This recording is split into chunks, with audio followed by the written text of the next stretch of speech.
오늘 이 본문 말씀을 가지고 이별 아닌 이별이라고 하는 제목으로 같이 은혜를 나누고자 합니다. 오늘 본문은 예수님의 승천 사건에 대해서 기록을 하고 있습니다. 부활하신 예수님은 여러분들도 알고 있듯이 40일 동안 지상에 계시다가 하늘로 올라가셨습니다. 50절 말씀을 보면 베다니 앞에서 승천하셨다라고 말씀을 합니다. 베다니는 감람산 산기슭에 위치한 작은 마을이죠. 그러므로 베다니 앞이라고 하는 것은 감람산을 가리키는 것이다 라고 볼 수가 있습니다. 예수님의 승천으로 제자들은 다시 한번 예수님과 이별을 하는 그런 상황에 놓였습니다. 인간적으로 생각하면요, 너무도 섭섭하고 얼마나 또 슬픈 일입니까? 그리고 또한 무엇보다도 두려운 일이죠. 왜냐하면 예수님의 부활 소식을 들은 유대인 종교 지도자들과 그리고 로마 당국이 제자들을 찾아내려고 혈안이 되어 있는 그런 상황이었습니다.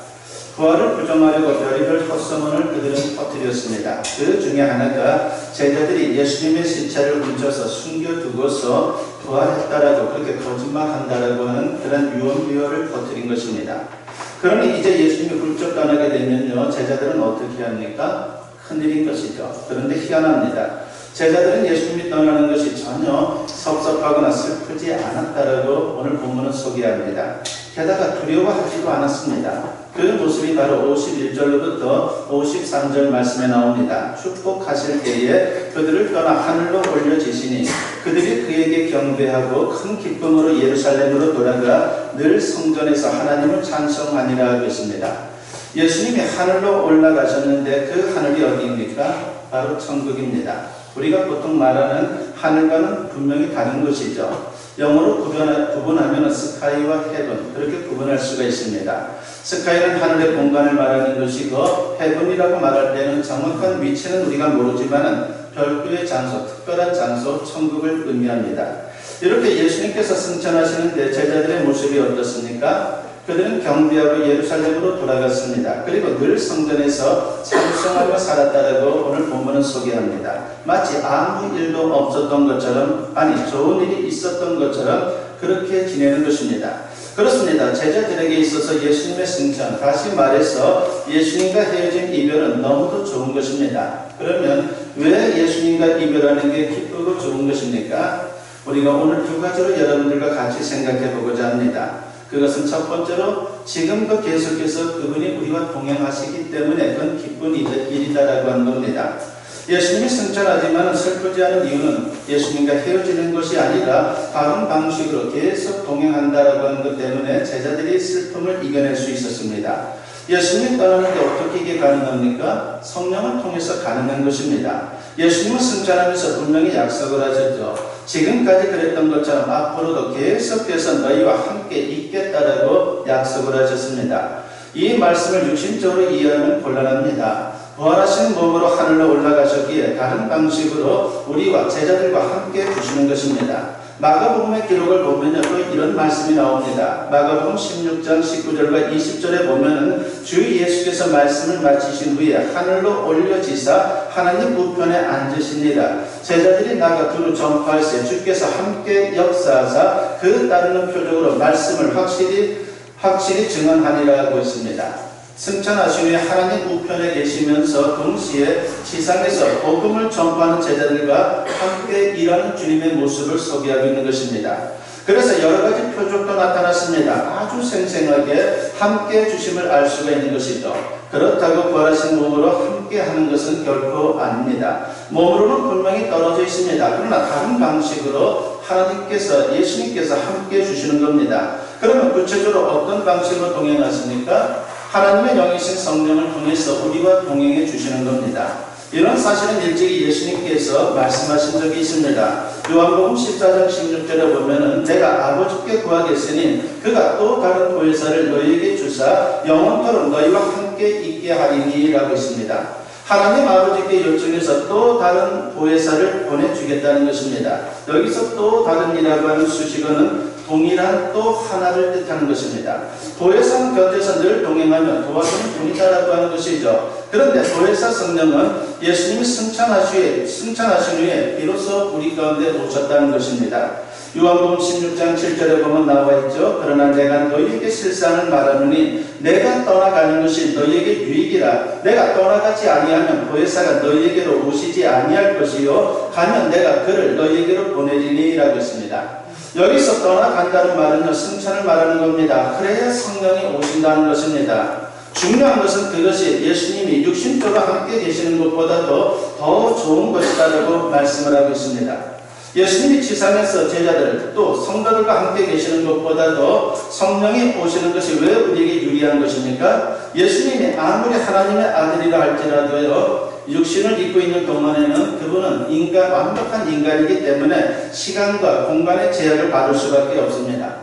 한 장소에서 어떤 사람과 함께하면요, 다른 장소에 다른 사람들과는 함께할 수가 없습니다. 그런데 성령을 통해서는 동시에 모든 장소에서 모든 사람들과 함께할 수 있다는 것입니다.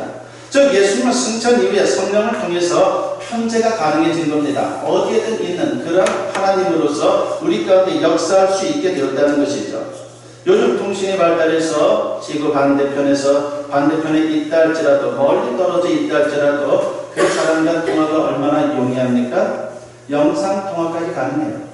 제가 에티오피아에 우리 아들 스모가 있지만요, 일주일에 한 번씩 통화를 합니다.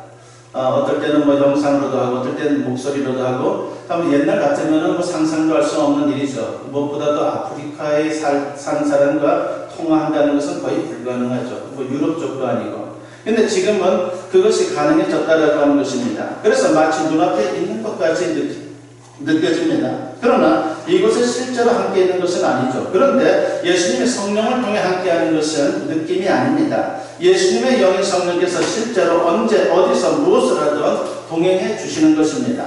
그래서 오늘 우리와도 함께 해 주십니다. 그러니까 제자들 입장에서 볼 때는 승천이라고 하는 것은요, 이별이 아닌 것입니다. 관계의 변화일 뿐입니다.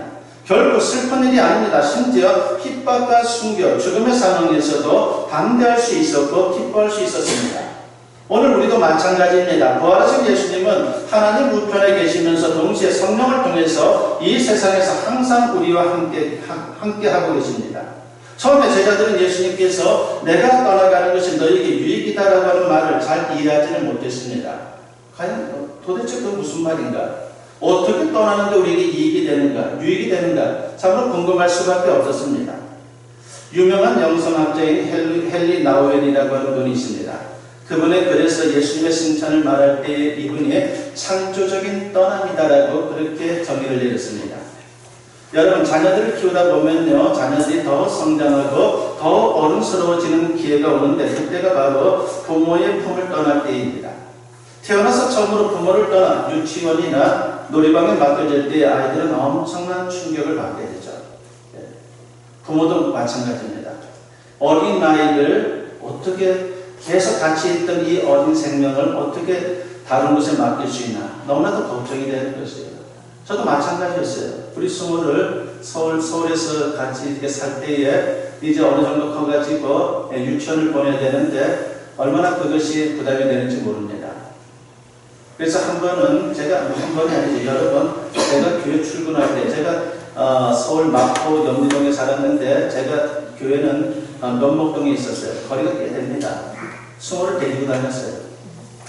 그래서 목사님이 참 좋으셨던 것 같아요. 그러니까 출근할 때에 스모를 데리고 와서 신방할 때도 스모 데리고 신방 다니고. 예. 그래서 그때 기억나는 것은 우리 성도님들이 가면은 스모한테 1,000원씩 줬어야 돼요. 맛있는 거 사 먹으라고. 그런 기억이 납니다. 뭔가 이렇게 맡겨준다는 게 너무나도 또 불안한 마음이 있고, 저희 집사람도 그때 이제 이대 언어 청각센터 때 출근을 하고 있었기 때문에 참으로 그것이 다른 데 맡겨놓는다는 것이 너무나도 힘들었던 것이에요. 2층에 분명히 우리 가까이 이렇게 사는 분도 있었지만 맡길 수도 있었지만 그렇게 하지를 않았습니다. 그러나 부모 입장에서 힘들고 아이 입장에서 힘들지만은 떠날 때는 떠나는 것이 가장 낫다라고 하는 것입니다. 바로 그 떠남이 아이들로 하여금 엄마 아빠의 세계가 아닌 또 다른 세계가 있다는 것을 알게 하고 또 그만큼 성장하게 만드는 겁니다. 만약 아이들이 부모를 떠날 수 없다면 그 아이는 정상적인 아이로 자라지 못할 것입니다. 자녀가 부모로부터 떠남으로 더 성장하는 것, 이것이 바로 창조적인 떠남이다라고 말할 수가 있는 겁니다. 예수님은 지금까지 육신으로 제자들과 함께 했습니다. 그런데 육신은 늘 공간과 시간의 제약을 받을 수밖에 없습니다. 그러나 성령이 오시면 성령은 시간과 공간의 제약을 받지 않고 제자들과 늘 함께 할 수가 있습니다. 나중에 성령의 임재를 경험한 제자들이 이 놀라운 비밀을 이해할 수 있었습니다. 예수님의 떠남으로 오히려 성령께서 제자들에게 임했고 그들은 사도행전의 역사를 써내려가는 위대한 능력의 사람들이 다 되었다는 것입니다. 감리교를 창설한 요한 웨슬리 목사님의 이야기입니다. 그는 영국인의 영웅들이 묻혀있다라고 하는 웨스트민스터 사원에 안장되어 있죠. 그곳에 세워진 기념비에는 그분이 남긴 유명한 말들이 써 있습니다. 세계는 나의 기구다. 하나님께서는 당신의 일꾼을 땅에 묻으시나 당신의 일은 계속해 나가신다. 세상에서 가장 좋은 것은 하나님께서 우리와 함께 하신다는 것이다. 이것이 쓰여져 있습니다. 그는 임종 직전에 팔을 높이 들고 기쁨이 넘치는 목소리로 외쳤다고 합니다. 세상에서 가장 좋은 것은 하나님께서 우리와 함께 하신다는 것입니다. 라고 그렇게 외치고 이 땅에서의 삶을 다 마감했습니다. 우리는 어떻습니까? 예수님과 항상 동행하고 있습니까? 또한 동행의 사실을 믿고 있습니까? 그분이 함께해 주시고 도와주시고 위로해 주심을 때마다 일마다 체험하고 있는지 내 자신을 향해서 한번 질문을 던져볼 필요가 있습니다. 아무쪼록 성령을 통해서 예수님과 동행하면서 승리하는 우리 모두가 되었으면 합니다. 두 번째로 우리가 생각해 보고자 하는 것은요, 예수님의 승천으로 말미암아 하늘길을 열어주셨다는 것입니다. 여러분, 예수님의 승천으로 이별이 슬프지 않은 이유, 바로 기쁜 이유가 바로 그것입니다. 예수님께서 하늘로 올라가심으로 하늘길을 개통해 주신 겁니다. 그 길은 바로 천국으로 가는 길입니다. 그리고 하나님의 축복이 임하는 길입니다. 부활하신 예수님은 제자들의 보는 앞에서 하늘로 올라가셨습니다. 그러니까 하늘로 길을 내신 것입니다. 이런 사실을 상징적으로 보여주는 사건이 또 하나 있습니다. 예수님께서 십자가에 못 박혀 죽으실 때에 몇 가지의 기적이 있었다라고 말씀을 드렸습니다. 대낮인데도 사방이 칠흑같이 어둠으로 덮였다고 했습니다. 그리고 지진이 일어나고 무덤이 터졌다라고 했습니다. 그리고 또 한 가지가 있죠. 누가복음 24장 45절에 보면 성소의 휘장이 한가운데가 찢어졌다라고 하는 말씀이 나옵니다. 성소의 휘장은 성소와 지성소를 가로막는 커튼을 말하는 겁니다. 그것은 대단히 두껍습니다. 참으로 찢기가 너무나도 힘든 것이죠. 근데 그것이 위로부터 아래로 다 찢어진 겁니다. 그 휘장은 하나님과 인간 사이를 가로막는 죄를 상징하는데 예수님이 그 모든 죄를 짊어지고 몸을 찢으시고 피를 흘리셨습니다. 그렇게 해서 하나님께 나아가는 길을 활짝 열어주셨습니다. 천국과 연결된 고속도로가 개통된 겁니다. 그래서 천국의 길을 열어주셨다라고 우리가 생각할 수가 있는 것이죠. 여러분, 천국은 분명히 존재합니다. 예수님께서 천국으로 가시는 것을 제자들이 목격했습니다. 그러므로 우리가 가보지 않았지만 정확히 어디인지 위치를 모르지만 예수님만 믿고 따라가면요 반드시 천국에 들어갈 줄로 믿습니다. 요한복음 14장 2절과 3절 그리고 6절에 있는 말씀에 보면은 내 아버지 집에 거할 곳이 많도다. 그렇지 않으면 너희에게 일렀으리라. 내가 너희를 위하여 거처를 예비하러 가노니 가서 너희를 위하여 거처를 예비하면 내가 다시 와서 너희를 내게로 영접하여 나 있는 곳에 너희도 있게 하리라. 예수께서 이르시되 내가 그 길이요 진리요 생명이니 나로 말미암지 않고는 아버지께로 올 자가 없느니라 했습니다. 많은 사람들이 죽음은 끝이라고 생각합니다. 아니, 죽음에 대해서 생각조차 하지 않으려고 해요. 왜냐하면 죽음이라고 하는 것은 대부분의 사람들은 다 꺼림직하게 여겨지기 때문인 것입니다. 그러나 출생이 내 의지와 상관없이 이루어진 것처럼 죽음 역시 반드시 이루어지게 될 내 인생의 중대한 사건이다라고 하는 것입니다. 성경은 죽음 이후에 우리 영혼이 들어갈 내세에 관해서 분명히 말씀하고 있습니다. 천국과 지옥, 천국은 영생의 장소이고 지옥은 영벌의 장소입니다. 제3의 장소는 없어요. 중간지대는 없습니다. 중립국은 없습니다. 지옥은 모든 죄인이 가는 것입니다. 지옥은 가만히 있어도 가요. 그냥 노력할 것도 없습니다. 넓은 길입니다. 그런데 천국으로 가는 길은 오직 한 길이며 좁은 길이다라고 성경은 말씀합니다. 예수님이 십자가에 대해서 그리고 부활승천으로 열어놓으신 천국 길입니다. 그 길에 접어들기만 하면요 우리는 영생하는 겁니다. 천국에 들어갈 수 있는 것입니다. 비행기를 타면요 목적지만 확인하고 그냥 비행기에 앉아 있습니다. 잠을 자기도 합니다. 길을 몰라도 시간이 흐르면요 목적지에 도착해 있죠. 하늘에서 내려다보면 도대체 여기가 어딘가? 얼마나 궁금합니까? 그래서 비행기에는 보면요, 서비스로 비행기가 어디쯤 날아가고 있는지 표시해 주기도 하죠. 궁금한 우리의 마음을 너무나도 잘 아는 거예요. 우리가 인간적인 눈으로 보면요, 도대체 여기가 어딘지 아무도 모릅니다. 그러나 시간이 지나면요, 반드시 목적지에 도착해 있습니다. 마찬가지입니다. 믿음으로 예수님 품에 거하면요, 주님이 열어놓으신 하늘길을 통해서 천국까지 그냥 자동으로 가는 겁니다. 그리고 장차 예수님은 그 길로 재림하실 것이다라고 말씀을 합니다. 사도행전 1장을 보면요, 예수님의 승천 기록이 자세히 나와 있습니다. 제자들이 하늘만 계속 쳐다보고 있으니까 천사가 증거합니다. 사도행전 1장 11절에 보면은 이르되 갈릴리 사람들아 어찌하여 서서 하늘을 쳐다보느냐, 너희 가운데서 하늘로 올려지신 이 예수는 하늘로 가심을 본 그대로 오시리라 하였느니라고 했습니다. 예수님은 가신 그 길로 재림하신다고 했습니다. 그러니까 이런 것이죠. 예수님이 재림하기 전에 우리가 죽으면요, 바로 그 길로 우리를 천국으로 불러가실 겁니다. 그리고 우리가 죽음을 맞이하기 전에 재림하게 되면요, 그 길로 우리를 천국으로 데려가실 것입니다. 그러나 죽음이 와도 아무런 염려하지 말고 승천하신 주님을 바라보며 천국 영생의 확신을 가지고 살 수 있는 그런 하나님의 사람들이 되어야 합니다. 그리고 예수님의 재림을 소망하면서 그리스도의 신부로 성결을 지키며 주님 주신 사명에 충성을 다할 수 있는 우리 모든 성도님들이 되었으면 합니다.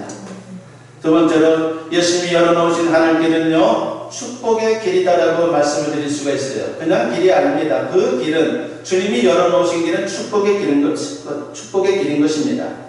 그 길로 하나님의 축복이 내려옵니다. 예수님이 승천하실 때 어떤 모습이었습니까? 오늘 보면 50절과 51절에 보니까 예수께서 그들을 데리고 베다니 앞까지 나가서 손을 들어 그들에게 축복하시더니 축복하실 때에 그들을 떠나 하늘로 올려지시니라고 했습니다. 예수님은 지상에서 마지막으로 제자들에게 축복하셨습니다. 축복기도, 그리고 그 모습 그대로 승천을 하신 것입니다. 예수님은 지금도 하나님 보좌 우편에서 지상의 성도들을 위해서 축복기도를 하고 계세요. 이 땅에서만 축복기도 하신 것이 아니라 천국에서도 우리를 위해서 축복기도 하고 있다는 것입니다. 로마서 8장 34절에 보면은 누가 정죄하리요, 죽으실 뿐 아니라 다시 살아나신 이는 그리스도 예수시니 그는 하나님 우편에 계신 자여 우리를 위하여 간구하시는 자신이라고 했습니다. 지금도 우리를 위해서 기도하고 있다는 것입니다. 그렇습니다. 예수님은 우리가 기도할 때 그 기도가 하나님 보좌에 전달될 수 있도록 우리의 기도를 도와주시는 겁니다. 그러므로 우리는 확신을 가지고 기도할 필요가 있는 것이죠. 그런데 가장 좋은 것을 가장 좋은 때에 가장 좋은 방법으로 우리의 삶 속에 주님께서 응답하게 되는 것입니다. 네덜란드의 복음 전도자인 코리텐돈 여사가 있습니다. 바로 그분과 관련된 이야기입니다. 여러분들도 이분 이름 얼마나 많이 들어봤습니까? 제가 설교 시간에도 여러 번 말씀을 드렸던 분이죠. 이분은 나치 수용소에서 하나님의 은혜로 기적적으로 살아나는 분입니다. 그 후에 순회 전도를 하면서 여생을 보냈습니다. 특히 이분은 공산권을 중심으로 선교 사업을 했습니다. 그 소련 당시에 성경을 가방에 담아서 배판 사역을 하게 되었는데 주변에서는 너무도 부유하고 위험한 일이니까 하지 말라고 그렇게 만류한 사람들이 대단히 많았습니다. 그러나 그분은 믿음으로 결행합니다. 가방에 성경을 가득 담은 후에 비행기를 탔습니다. 소련에 도착해서 진 검사를 받으려고 줄을 서 있는데 드디어 이분의 차례가 점점 가까워졌습니다. 긴장되는 순간 그분이 잠시 눈을 감고 간절하게 주님께 기도를 드렸습니다. 주님, 천사를 보내어 저를 도와주옵소서. 당신의 말씀이 이 동토의 땅 소련에 전해지기를 원합니다. 이 성경이 무사히 소련에 있는 성도들에게 전해질 수 있도록 이 관문을 통과할 수 있도록 주님 천사를 보내주어서 주님 도와주시옵소서라고 그렇게 기도를 드렸습니다. 기도하는 동안에 뒤에 서 있던 사람들이 새치기를 하기 시작합니다. 그러면서 결국은 이분이 맨 끝에 서게 되었어요. 혼자 서 있는 그녀를 보고 검색원이 아이고 할머니 힘드시겠어요. 할머니가 마지막이니까 제가 짐을 들어다 드리죠 라고 그렇게 말하는 겁니다. 너무나도 기적적인 일이 벌어진 것이죠. 그리고는 이 관리가 그 가방을 들고 바깥으로 나갔습니다. 그래서 안전하게 성경을 소련 땅으로 갖고 들어갈 수가 있었습니다. 얼마나 놀라운 일입니까? 미국 갈 때 언제 어디서나 기도하게 되면요, 하나님의 보좌 앞에 상달돼서 응답되는 역사가 나타나는 겁니다. 이 땅에서 기도할 때 예수님께서 하나님 보좌 우편에 앉아서 그 기도를 하나님께 올려드리는 거예요. 그래서 응답될 수 있도록 역사한다라고 하는 것입니다. 오늘도 이런 일은 얼마든지 우리의 삶 속에 나타날 수 있습니다. 우리가 기도하는 예수님이 열어놓으신 축복의 길로 그 기도가 상달돼도 응답될 것입니다. 우리의 문제는 다른 사람들의 기도 간증을 드리면서 얼마나 많은 은혜를 받습니까? 근데 문제는 정작 나 자신은 믿지 않고 기도하지 않는다는 것이에요. 기도한다고 될까? 됩니다. 무슨 일을 당하든 기도로 응답받고 축복을 누리는 우리 모두가 되었으면 합니다. 예수님의 승천은 슬픈 이별이 아니라 기쁜 이별입니다. 이별 아닌 또 다른 동행인 것이죠. 아무쪼록 성령을 통해 동행해 주시는 예수님을 의지하며 승리하는 우리 모두가 되었으면 합니다. 기도하며 승리하시기 바랍니다. 그리고 천국 소망을 가지고 늘 기쁨으로 살 수 있는 저와 여러분 모두 될 수 있기를 주님의 이름으로 간절히 축원합니다.